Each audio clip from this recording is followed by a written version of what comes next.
Where's my data? Oh, there he is. Okay, I'm good. Hello interwebs and welcome to my review of Star Trek Discovery Season 2 Finale, Such Sweet Sorrow Part 2. Oh my gosh, that's a lot of words. So I was an idiot and I recorded this whole review and then I realized I didn't turn on my mic. So I'm doing it again because I'm an idiot. And so hopefully I'll get this done in time for the live stream. But hopefully doing it a second time will help me be more concise with my thoughts going forward.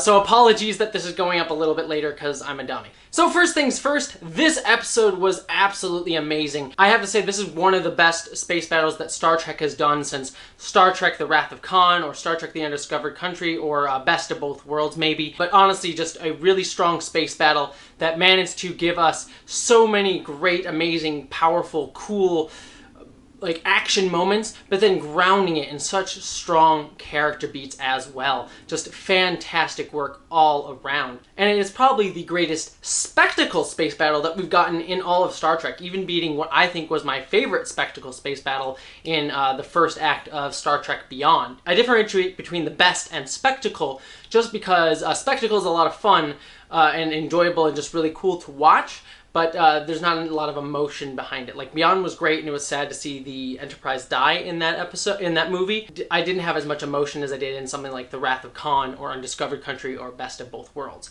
And I think this episode of Star Trek Discovery was a really beautiful, happy medium of the two, where we got some really strong character moments, but then some really, really strong action and exciting moments going on as well. I think the only negatives that I have are not really to do with the episode itself, but with the season as a whole. There's some questions that this episode doesn't really fully answer, like why did we really need Jet Reno? Why specifically her? Or like, how did the 7 signals appear before when they saw it at the beginning of the season? Things like that. And also, what happened to Burnham's mom, which I'm sure we'll get to next season. Just some small plot things that aren't really resolved in this episode, even though we get most of the resolution. But considering the mess of a plot and tangle of a plot that they were dealing with this entire season, the fact that they were able to tie it together so well is just a testament to them in terms of writing the finale. And I'm sure it got a little bit messy because they switched showrunners halfway through the season. So a little bit of a problem there, but what I will say is the fact that this episode managed to wrap up so many character arcs in such a really strong emotional way, while again dealing with this huge epic sci-fi space battle at the same time,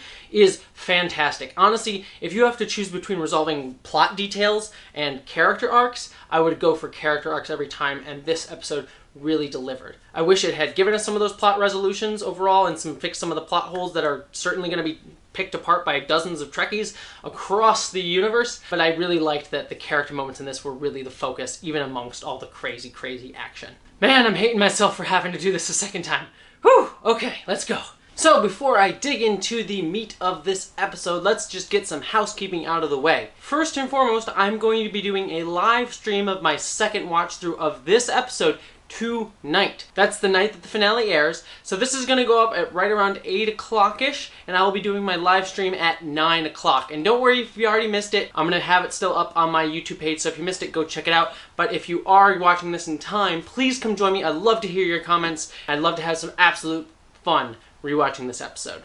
Second of all, I asked you guys last week what would you prefer for me to do some more Star Trek content going forward between this and the Picard series coming up and my reviews of that. I gave you two options, Sacred Treks or High Treks. Sacred Treks basically considering Star Trek a sacred text to look at, deriving ideas about what it means to be human and how to live our lives, and basically saying that the text of the show is something that we can draw from. Not that it's perfect or unproblematic or anything like that, but it's something that we can learn from and basically use as a form of an English class, but using it as a way to learn more about how we should live our daily lives through certain themes. And High Treks, which is kind of the opposite end of that spectrum, where I'll get high and watch some of the weirder episodes of Star Trek. Like that one episode where Tom Paris and Janeway turn into lizards and bang, because that one exists.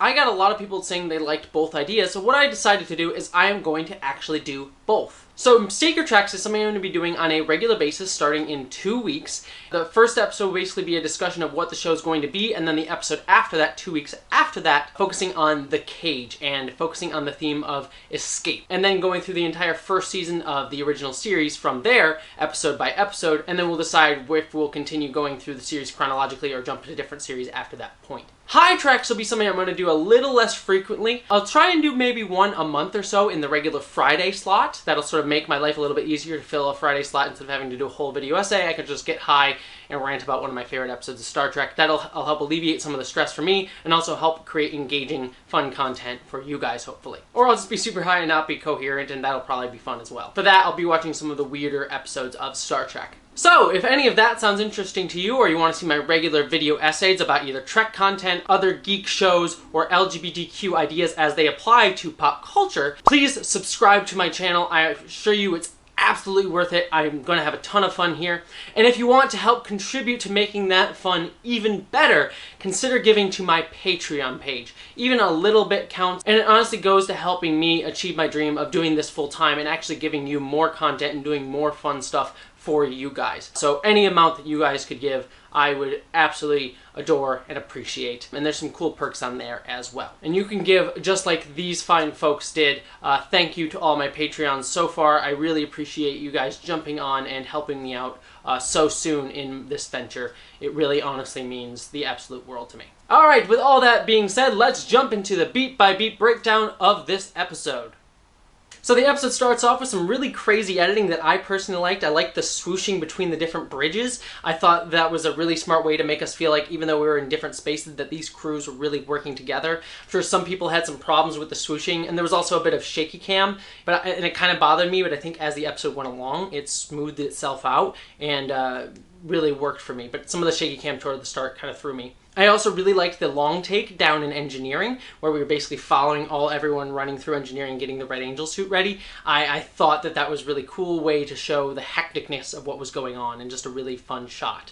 I think the only shot that kind of threw me during the battle preparation here was the triptych of the 3 different characters talking to each other across the different bridges. That one felt a little bit sort of in your face and came out of nowhere and then wasn't really used again, so I was unsure why they did that, other than they couldn't really think of another way to show that. It was a cool choice to make, but just sort of threw me because we haven't really gotten that ever before in Trek or even in Star Trek Discovery. So it just felt like a weird choice to make here, whereas the other ones felt natural for Star Trek Discovery to make the cool swooshing between the bridges and things like that. I also liked that how the 2 bridges were distinguished from each other. I mean, obviously it kind of goes hand in hand, but I liked that the Discovery bridge had the Discovery uniforms and the Enterprise bridge had the new colored uniforms that we had in TOS. Just a great way to distinguish immediately in space where we are. Again, that was kind of given to them, but it was a smart way to sort of distinguish where we were in space, which is very good to say. And I'll also put this out here. I think the visuals in this episode were fantastic. I know a lot of it was VFX, but the fact that they made everything so clear, there was only a few shots that I was sort of like unclear what was happening and a bit messy. Considering the scale of everything and so much stuff that was happening in this episode, I thought that was a strong testament to the visual effects. And I'll be calling out specific shots that I thought were beautiful throughout the episode, but I have to give kudos to them because they were just fantastic, just overall across the board. So the first character arc that we really got in this episode that I really absolutely adored was Saru. We finally saw him sitting in the captain's chair, and he nails it as a captain, and that's just a great completion of his arc throughout the entire season. I love him quoting Sun Tzu to sort of calm his crew, but also get them prepped for battle. I also liked when Leland hailed them, he reminds everyone that this is not an actual human, and he's taking into account the mental headspace of all of his crew members before they rush off into battle, and that's something a great captain does. That he doesn't just think about, like, here's the planning and tactics, but actually thinks about the mentality of his crew and what they're feeling at the moment, so that they can perform better in battle, and then they're not just shocked or dealing with mental issues going on. So that it just shows how strong of a captain he's become, and throughout the whole episode we really got that, but I think this opening bit really just completes his arc in such a very strong way. It was so gratifying to finally see Saru sitting in the captain's chair, and I know we're probably going to get a battle between Saru and Burnham, who gets the captain's chair next season, but I really, really liked that here. I also like Pike's line where he says, "This is Starfleet, get it done." Just not a big speech, but just really just gave me confidence in him as a captain. I'm like, yes, let's get it done. We're Starfleet. And I also like, throughout this whole opening, Saru and Georgiou kind of battling off against each other and sort of nailing each other at certain points. It just shows Saru's confidence and also builds Georgiou's character in a fun way. Then we get this sort of confusing bit where Poe is underneath the ships, or I wasn't exactly sure where she was, and Poe basically saying, oh, we need to use 2 ships to attack 1 ship. And that whole concept was kind of confusing. I got the idea of it, and I kind of saw that she was just basically the idea was she was helping with the battle. As much as I like Poe, I wasn't entirely sure why we needed her here. Why she needed to be involved in the battle. I guess it's to sort of make her feel like a connection to Tilly and a character. But I honestly would have liked May from the Mycelial Network to show up or something like that. That would have probably made more sense to me. And again, I like Poe, and I liked her as a character. Not so much a fan of her short trek, but I liked her as a character. But I wasn't exactly sure why we needed her in this moment. And again, the explanation of the two ships didn't really work for me as much. But then again, that being said, I like Poe. So I'm not going to say no to seeing her again. I also like Jet Reno going off the bridge. Basically, she had a few good lines, but my favorite lines was, "Get off my ass." I mean, "Get off my ass, sir. Get off my ass, sir." Just really funny. I also liked her line earlier in the episode where she's talking to Burnham and says, "Break the laws of physics? No, can't do that." I just like how she's basically becoming a mix of Scotty and McCoy here. That's basically her character going for, just Scotty mixed with McCoy. Fantastic job. I love Jet Reno. I'm really glad she's going to be sticking with the show going forward, hopefully now that she's still on the ship when they go into the future. Then we get the crew running with the Red Angel, and basically they get blown up, and Stamets gets really, really hurt, and Michael and Spock keep going. And this basically sets us up with Stamets' storyline, which I'll go through right here, where Stamets is hurt, and he gets saved by Hugh. And I really liked this moment with Hugh. He basically saying, "You are my family, and I didn't want to leave you. I know you're my home, and I'm sorry it took me so long to realize that." And I like that resolution to his arc. I mean, there's a little bit of an assumption when it happens off screen, and I wish we'd kind of gotten it on screen, with basically him sort of realizing that, you know, he was going to leave and that Stamets was also going to be around too, and maybe they could reconcile at some point. I mean, we saw last episode it was clear that he didn't really want to leave Stamets in that moment. But then realizing that Stamets was going to go on the ship and that he could never get him back if he left, he realized that he needed to go with him and couldn't go to the Enterprise. I thought that that was a fantastic moment for his character and a great resolution to this arc. And I hope next season they don't just dismiss it, that they're just really like back together and everything's perfect. I hope they still have a little bit of struggles moving forward, but I like that this is them sort of recommitting to each other in this moment. That worked very well for me. I also like that Pike has this insight into Section 31's about to attack Discovery and hit its shields, so he moves in to be the protector, and then we get this really amazing shot of Discovery and the Enterprise just coming in and fighting together. I loved that shot. And I also loved throughout this whole episode the music going on. A lot of the times we get these sort of motifs of Discovery and Enterprise, or original series music, I should say, music mixing together in such a fun way, including the end credits. If you didn't listen to the music going on in the end credits, fantastic. They basically play Discovery and TOS music at the same time and kind of dovetailing with each other, and it sounds gorgeous. So if you haven't listened to that, go take a listen to the end credits music, and just the music throughout this whole episode, especially when they mix those TOS moments with Discovery music, works so well for me and gives me some great chills. Then we get this really beautiful moment of Spock and Michael down in the shuttle bay. I love the visuals of Burnham getting into the suit. That was super cool. And then the shot of her standing in front of the force field and looking out at the battle was freaking gorgeous.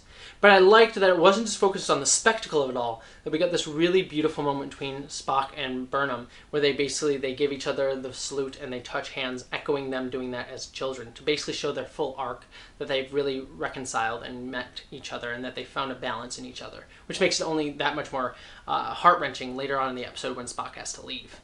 Just a great way to just harken down to a small human Vulcan moment. And then when Burnham leaps out of the ship and we get that cocoon sequence, and that was just so cool. But then when she flies over the saucer of the Enterprise bridge, how freaking cool was that? That literally gave me chills down my spine as I saw that. Just absolutely fantastic. Then I'm going to kind of break off into little bits and pieces here. We get Leland coming back onto the bridge of Discovery, and it echoing the scene from last episode. We got the future flash forward that Burnham saw, and Leland basically knocking out everyone. And I like this because it made me feel like there were stakes in this moment. Like anyone could die here, because we've seen them die in this exact moment before, and they had a lot of shots echoing that. I wish we had someone die, like maybe Owo or Bryce or someone a little bit more disposable, quote unquote, even though I like those characters and do want to learn more. I just wish we had felt a little bit more of the stakes of someone dying there, just to feel like there were some more stakes, but I like the repetition to make me feel that as well. And also when we cut to the Enterprise, there's the cool red alert sound as well going on there. We get the original TOS red alert sound. That was super cool.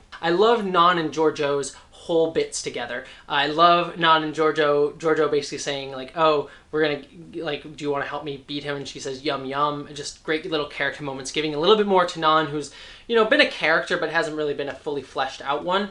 And then when they break into the room, Leland basically going, where's my data? Which is the funniest line throughout the whole episode. He says it so many times, it just made me laugh. But I also like the lines where an AI sausage and Nan's like, ew. Great little bits. It's funny that Giorgio's become the most comedic character. Who would have thought that Space Hitler would be comedic? Now that I say it that way, I'm not entirely sure how I feel about that. But it's funny, so I guess it'll be fun. But I have to say the peak moment for their whole sequence was the hallway fight that they had where gravity was shifting and changing. That was so amazingly cool. We got a hull breach and we got 2 red shirts pulled out into space. Goodbye, red shirts, we're sorry. And just this whole sequence of that whole rotating corridor and reminding me of Inception was super cool, especially when they were fighting on the hole, on the ceiling, on the hole that was blown in the floor and they were standing on the force field. That was really, really cool and just a really fun effect and really showcasing Michelle Yeoh's fighting ability. Just fantastic there. And I loved how we got to see the gravity shifting with the rocks, so we kind of knew exactly where things were. Great filmmaking technique there. And the only problem I had with that sequence is Nan, I believe, gets knocked out and then we don't really see her again and it's not really clear where she is after this point, and so I assume she's still on Discovery at the end of the episode, but I just would have liked some sort of acknowledgement that she was like knocked out, like a close-up or something. Maybe I missed it, but it just felt weird to me that we didn't get that. And then Giorgio and Leland fight in the spore drive room, and she locks Leland in the spore drive and causes him to disintegrate, and I like the catharsis and sort of end of Giorgio's arc that she basically gets to defeat Leland. I would have liked that we had gotten that arc resolved a little bit earlier with like actually Giorgio doing something like committing a treason or a mutiny against Leland, like actually Leland when he was on the Section 31 ship.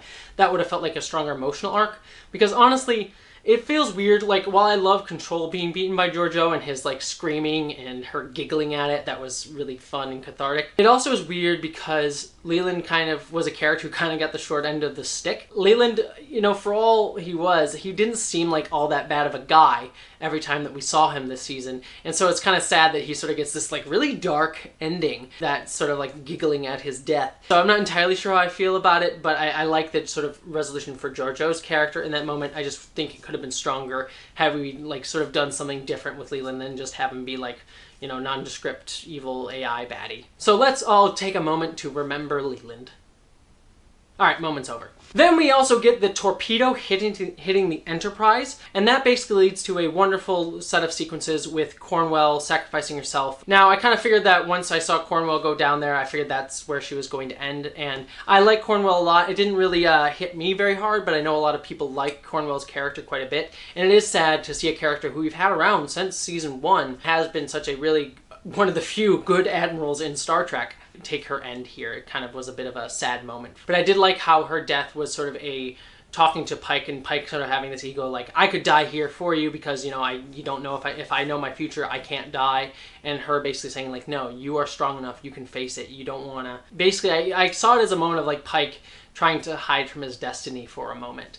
And Cornwell says, no, you can face it, you can do it. And she sacrifices herself, and Pike watches that. And I like how she does it in the Starfleet pose, ready and accepting of her fate. And that sort of is a nice reminder to Pike, like that's how he wants to go out. And he knows that that's what's going to happen to him. And so he sort of gets like, it can be a beautiful moment to save others, to sacrifice yourself to save others. And I knew that's something that he had accepted, but I like this sort of beating home that idea. It just worked so well for me. The other plot thread that was going on was Tilly setting up the shields and fixing the shields. Honestly, that just felt like Tilly just needed something to do in the episode. It's kind of sad that Tilly hasn't had a ton to do other than kind of be annoying throughout this entire latter half of the season. As much as I love Tilly, she's been kind of bothersome to me throughout the entire season after her storyline at the beginning of the season. So I like that we got a little bit more with her and Poe last episode, and I kind of wish we had gotten her somehow tying into Poe this episode, because that worked for her character. And so just having her fix the shield, well, a good moment. It was just sort of like, yeah, you're doing something for the plot. That's all that sort of did for me. Then we get this cool moment of the Klingon ship cleaving through and destroying everything right at the last second, and that was super awesome. I loved L'Rell showing up at that exact second. Throughout the whole episode, just sort of reveling in this battle. It felt very Klingon. Showed her brutality and showed how awesome she is after we haven't seen her be sort of kick-ass since earlier this season and even before then this season. So I just loved her Klingonness. The only thing that was weird for me was just the logistics with Tyler. I get that Tyler could have messaged her a few hours beforehand and got her to come here, but then it's like, why did he need to leave to go get her? And if he did leave to just go get her, how was she able to get here so quickly, and how was he able to get to her so quickly?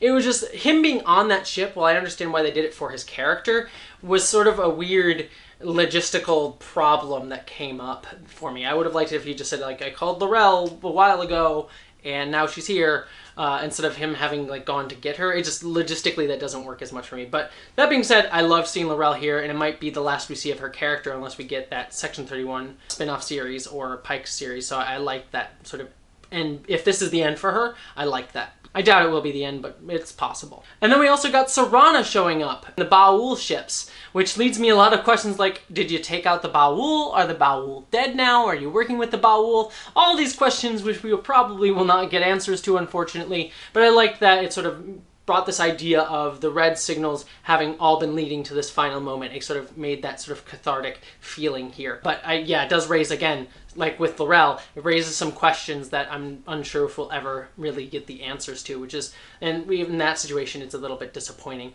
But I did like that Saru does get a moment to say goodbye to Serana. All right, and then we get to the heart of the episode, which is Burnham and Spock. So we get some cool sequences with Burnham landing on the ship with Spock. The visuals there were really, really strong.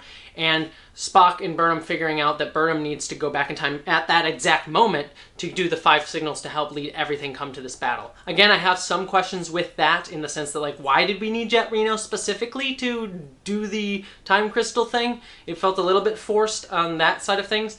And also, like, why didn't she, like, jump to Starfleet Command and bring more starships? Why just bring the Ba'ul? Some logistical questions there, but it works for what I think they were trying to go for, was like this is the culmination of all of that. Just, again, some logistical questions that it raises that I do have some problems with that I'll bring up in my longer season-long review of the season.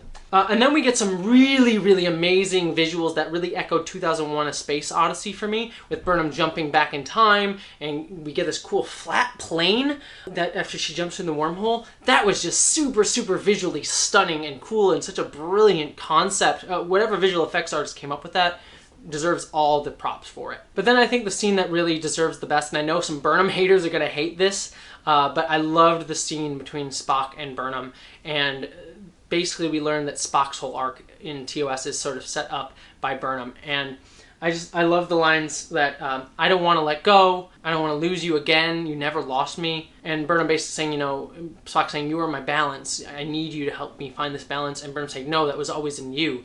You can find that. You can bring that balance to yourself, and just look for a guiding star. Look for someone who is furthest from you and follow them. And I really liked that sort of that idea of this balancing act for Spock. Spock finding someone emotional. We know that that's going to be Kirk. So basically, Kirk becomes Spock's Burnham, which I again know is going to affect somebody and going to anger somebody. But I personally really liked that, and I really liked that it sort of set off his character onto the arc that we see him struggling with throughout the entire original series. Just fantastic. And then we learn that Burnham sets the 6th red signal to guide Discovery into the hole, and that the 7th red signal is going to be to let Spock know that she is all right in the future. Great sort of capping off of those last 2 signals. I liked both of that usage of both of them. The 6th ones kind of felt a little bit sort of like, oh yeah, we need to use the 6th signal, so yeah, it's guiding you into the thing, that makes sense. But the 7th one I thought was a really strong emotional beat to end on. And I liked, as Discovery was going into the wormhole, all these small little moments that we got with these characters. I think the one that hit me the hardest was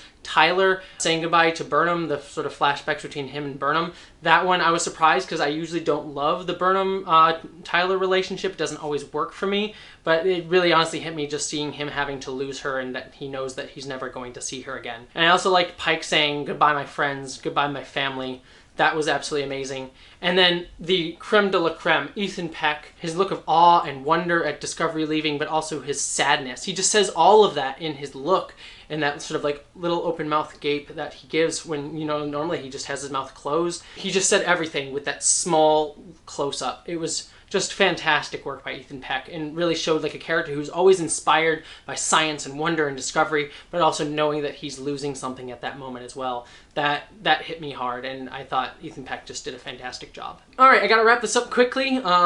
Because I need to do the live stream soon and I'm an idiot for having not turned on my mic. Then we go back to Earth and we get these basically debriefings with all of the crew. Tyler gets made the head of Section 31, so that sort of sets up the Section 31 spin-off series I'm sure is to come, though it does make me wonder, where does Georgiou fit into all of this? What's going to happen? Is she going to be coming back from the future to, Back to the Future, Star Trek edition.